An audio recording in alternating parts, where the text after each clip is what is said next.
Hello friends, நீ நான் காதல் அடுத்து வர எபிசோடில் என்ன நடக்கலாம் அப்படிங்கிறத பற்றி பார்க்கலாம். இன்றைக்கான எபிசோட் இன்ட்ரெஸ்டிங்கான எமோஷனல் எபிசோடாக இருந்தாலும் ராகவ் அபிக்கு இடையில இருக்கக்கூடிய க்யூட்டான அந்த ரொமான்ஸ் மூமெண்ட்லாம் பார்க்கவே ரொம்ப சுவாரஸ்யமாக இருந்துச்சு. அதுவும் பார்த்தோம்னா அந்த படிக்கட்டில் சறுக்கி விழும்போது ராகவ் வந்து அபி அப்படியே தாங்கி பிடிச்சாங்க. இந்த பக்கத்து திரும்பி முரளியை பார்க்கும்போது உன்னை வெறுப்பேத்திரம் பாடுறான்னு சொல்லி அபியை வந்து அப்படியே தூக்கிக்கிட்டே தான் போனாங்க. அபியும் அதை வந்து என்ஜாய் பண்ணிக்கிட்டு தான் இருந்தாங்க. இருந்தாலும் பார்த்தோம் அப்படின்னா மென்டல் முரளி, லாவணியா இவங்கெல்லாம் சேர்ந்து போட்ட திட்டத்தில் அந்த பத்திரத்தில் கையெழுத்து வாங்கிட்டு வந்தாங்கல்ல, அந்த இடத்துல பார்த்தா கண்டிப்பாக ராகவ் வந்து ஒரு அழகான முடிவு எடுத்தார் அப்படின்னே சொல்லலாம். ஏன்னா அவசரப்பட்டு ஏதாவது பேசியிருந்தார் அப்படின்னா அது எல்லாமே முரளிக்கு சாதகமாக ஆயிருந்திருக்கும். அதனால் பத்திரத்தை டக்குன்னு கிழிச்சு போட்டு அந்த வக்கீலை அங்கேருந்து கிளம்ப சொல்லிட்டாங்க. இருந்தாலும் ரொம்ப கோவப்பட்டாங்க அபி. எல்லாரும் அவங்க பார்த்தா அப்படியே கண்ட்ரோல் பண்ணி நிறுத்தி வச்சுட்டாங்க. இப்போ எதுவும் பேச வேணாம்னு ஆகாஷும் சொல்லிட்டாரு.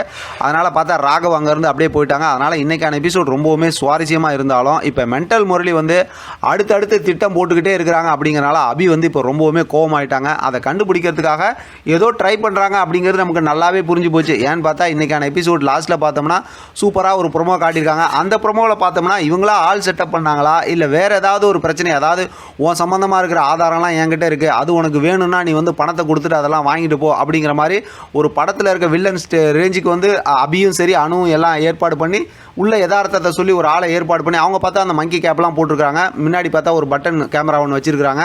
அதெல்லாம் வச்சுட்டு ஒரு கட்டடத்தில் நிற்கிறாங்க சினிமா படத்தை பாணியில். அவங்க பார்த்தா கையில் ஒரு பெட்டி வச்சுருக்காங்க. இந்தாண்ட பக்கத்து பார்த்தா மென்டல் முரளி வராங்க, வந்த ஒரு பெட்டியோடு நிற்கிறாங்க. ஆனால் இதெல்லாம் பார்த்தா இந்த முஸ்லீம்ஸ்லாம் புர்கா போடுவாங்கல்ல, அந்த மாதிரி வந்து புர்கா போட்டுக்கிட்டு அபியும் அணுவும் ரெண்டு பேர் நிற்கிறாங்க. அவங்க போட்டுக்கிட்டு அந்த விஷயத்தை பார்த்துக்கிட்டு இருக்கிறாங்க.